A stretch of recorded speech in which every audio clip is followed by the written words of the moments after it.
Deuxièmement, Geiger. Geiger. Qu'est-ce que Geiger?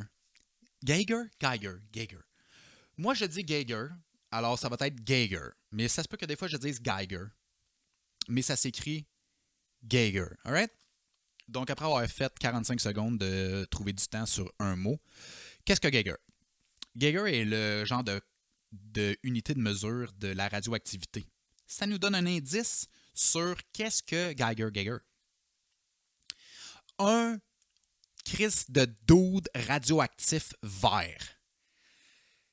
J'adore le vert. Ceux qui me connaissent peut-être ne savent pas ça, mais le vert est une couleur que j'affectionne particulièrement, surtout lorsqu'elle est fluo. Eh bien, cette bande dessinée-là est remplie de styles de couleurs vert fluo d'un bout à l'autre. C'est malade. Jeff Jones, un auteur connu pour sa run sur la Justice League de New 52, qu'on va peut-être aborder dans les prochaines épisodes, s'allie avec la compagnie Image. Image qui, à mon sens, à moi, a une plus grande latitude d'histoire. Cette histoire-là n'est pas une nouvelle histoire. C'est quand même une histoire classique. Un homme qui survit à une catastrophe.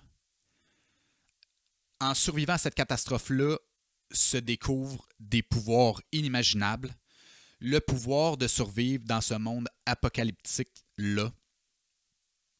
En étant lui-même une crise de grosse bombe radioactive. Donc, narré par deux genres de happy campers là, qui genre sont dans le désert et font un feu de camp. Là. Je ne sais plus trop pourquoi, ça n'a pas d'importance, mais c'est un des deux, le plus âgé des deux, raconte la légende de Geiger à son jeune compatriote. Qu'est-ce qui a survécu? Las Vegas, étrangement, a survécu. Donc, c'est une genre de contrée. Et là, dans Las Vegas, il y a plusieurs factions. Tu sais, mettons, c'est comme un genre de thème de casino. Fait que t'as comme le casino des chevaliers, t'as comme le casino des pirates. Puis ils ont comme une genre de géopolitique fucked up, mais ils sont quand même à la recherche d'un artefact. Parce que le gouvernement existe encore, il est dans les bases militaires, blablabla. Un artefact qui s'appelle American Football. Et cet artefact-là rendrait son possesseur l'homme le plus puissant de ce nouveau monde post-apocalyptique-là. Et comme dans toute bonne histoire post-apo, il y a les dégueulasses. Les dégueulasses sont les genres de dudes qui disent « Fuck toi, j'ai pas besoin de ton soute anti-radiation, je suis capable de survivre. » Ces gens, les crackheads post-apo, fait qu'ils sont dégueux. Il leur manque des dents, sont comme mutés, ils ont plus d'œil que pas assez. Et eux, c'est comme des genres de chirurgiens. C'est dégueulasse, alright? Ils veulent du nouveau monde pour comme se changer là, des bouts qui marchent plus. Là. Ah, j'ai besoin d'un fouet parce que mon fouet est en train d'être en poussière, etc., etc. Geiger, avant que la bombe explose pour comme whatever quoi, pourquoi, essaie de protéger sa famille dans un genre de bunker. Lui, il n'a pas le temps de se rendre, blablabla. Plou! Je suis un homme radioactif méchant. Étant une légende, plusieurs personnes essayent de chasser le Geiger parce que ça serait un trophée de chasse assez exceptionnel, n'est-ce pas? Cet homme radioactif se voit être mis sur sa route. Deux enfants qui tentent d'échapper au casino château, on va l'appeler de même, où le roi, un jeune Christ d'arrogant de marde, essaie de comme être vraiment le boss de Las Vegas, comme le roi de Las Vegas. Ces enfants-là ont un item qu'ils semblent avoir besoin pour essayer de prospérer dans son royaume. Part à la chasse de ces enfants-là, rencontre le gouvernement. Fait que, tu sais, comme je vous disais tantôt, là, c'est vraiment pas une nouvelle histoire. Les enfants vont essayer de se rendre au gouvernement. Le Geiger, qui était comme un genre de fucked up, weird, pas fin, va essayer de les aider. Parce que, comme, tu sais, c'est des enfants. Fait que là, lui, il est comme, je vais vous protéger. On rencontre aussi Barney. Barney, le gentil loup à deux têtes. Car quand il y a un monde radioactif, il y a des animaux qui leur poussent des têtes. Donc, ce charmant Barney et le bras droit. C'est comme le Milou de son Tintin, mais à deux têtes et qui arrache lui aussi des corps et mord les méchants. Gouvernement qui est comme louche, sont-tu fins, sont-tu pas fins? C'est vraiment un petit bonbon parce qu'à chaque fois qu'il arrive une aventure, toi, dans le sens de nous, dans le sens de le lecteur, veut juste que Geiger enlève ces genres de rods parce qu'il me manquait ce bout-là aussi. Il rencontre un dude qui essaie de contenir ses radiations parce que sinon, il va comme exploser. Esti. Fait que toi, à chaque fois qu'il arrive de quoi, là, t'es comme enlève tes crises de rods parce que tu veux juste le voir devenir fluo, crisp, puis casser des gueules. Fait qu'il enlève ses rods, esti, puis là, fait fondre le dude, plow, ça pète de radioactivité. C'est très cool. Donc, en gros, cette bande dessinée-là, elle est juste fucking cool. L'histoire est quand même de base.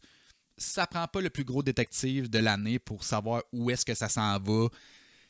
Puis, tu sais, l'histoire de rédemption, là, ça aussi, on en parle souvent, le genre de rédemption, là, qu'ai-je fait, que suis-je devenu, comment me racheter mon âme. C'est tout le temps, c'est tout le temps un peu ça, là.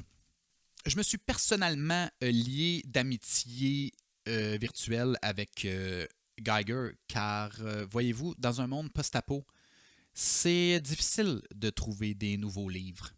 Donc, je le comprends, son émotion, elle est propre et elle est legit. C'est comme la seule twist, je trouve, qui était comme intéressante. C'est genre de side quest pour les amateurs de jeux vidéo. C'est genre de side quest de trouver des nouveaux livres. Parce que, Chris, quand t'as rien à faire, style soir chez vous, puis qu'il n'y a pas d'électricité, tu veux lire un livre avec ton petit Barney à deux têtes couché sur tes deux cuisses. Parce que il y a deux têtes, fait qu'il peut avoir les têtes sur chacune de cuisses. En tout cas, vous comprenez le principe. Dans la forme la plus pure des comics, ça frappe direct le bullseye. Là. J'ai pitché un dard métaphorique, je sais pas si vous avez vu, je l'ai pitché direct dans le bullseye. Je sais pas encore en date d'aujourd'hui s'il va y avoir un autre tome, ce que j'espère, pour les mêmes raisons que Berserker de tantôt, pour voir où cette histoire-là va nous mener. Parce que pour l'instant, c'est juste sort tes rods. Tu sais, c'est comme Wolverine. Tu le vois, puis t'es comme sort tes griffes. Bon, et lui, c'est sort tes rods, puis il devient fluo, esti. C'est un page-turner en soi, parce que quand t'as une quête aussi précise, t'as comme hâte de savoir qu'est-ce qui arrive. Tu sais, c'est pas juste Lord of the Rings du monde qui marche pendant comme 8 heures de temps. Là. Tu sais, ils se rendent à quelque part, puis qu'est-ce qui arrive? Qu'est-ce qui arrive? Qu'est-ce qui arrive? Chaque événement déboule sur un autre événement qui rend la quête principale encore plus extrême. Pas la plus grande philosophie scénario du monde entier, mais, man, pour vrai, là, si on pouvait crier en lisant un livre, ben j'aurais crié, mais c'est juste parce que c'est bizarre, là. Parce qu'à chaque fois qu'il sort, c'est t'as le goût de crier. Je sais que je dis ça, mais c'est comme le focus de la bande dessinée. Sors encore ta rod. Tes rods, sors pas ta rod radioactive. Hey, j'avais même pas pensé à ça, Calice. Qu'est-ce que tu fais quand t'es un homme radioactif pour. Peut-être dans le tome 2, on le saura. Geiger, un honnête 7.